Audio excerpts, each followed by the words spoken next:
prient les slichot la nuit, à Chatzot.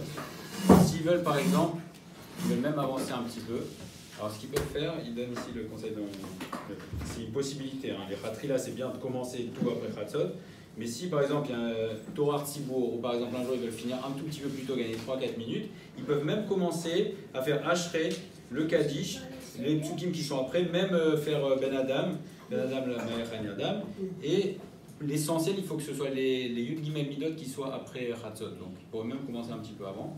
C'est valable, puisque le Ika, on avait dit qu'il ne faut surtout pas dire les Yud Gimel Midot avant Chatzot, parce que c'est Morer Midatadi. Après, il parle un petit peu des personnes qui peuvent être Tourim des Slichot, qui peuvent ne pas aller. Donc, par exemple, il y a les Avrechim, les Bachou Yeshiva, les Talmidei Chachamim, qui ne vont pas se lever toute la.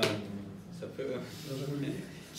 qui ne pourront pas aller tous les jours au Slichot parce qu'ils vont être fatigués et ça va leur entraîner du Bitul Torah.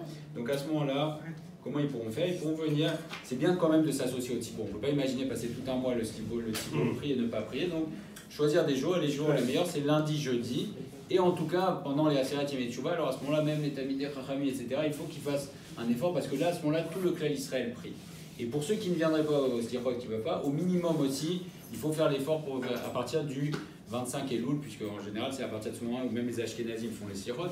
Et là, quand tout le Klal Israël se réunit pour prier, c'est inimaginable de rester. Donc là, à ce moment-là, il faut faire l'effort. Avant aussi. Comment? Avant aussi, c'est contredit. Je parle à même avec le Klal Israël, celui qui est Khatil Rakan, qui ne se met pas avec le Klal, il y a un problème. Parce que ça entraîne un Bitul Torah. Bitul Torah, c'est un Ishklal aussi, on a vu que Ishklal, c'est pas forcément que être au niveau du Tzibour, c'est apporter quelque chose au Tzibour. Donc un Talmid Chacham, c'est la Torah, elle tient l'homme.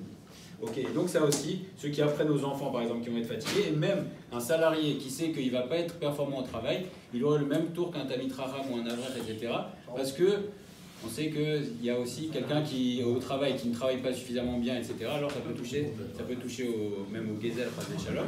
Donc il y a chacun fera selon sa ma'ala, mais en tout cas essayez au maximum et dans ta chaîne de travailler chez Tzibour.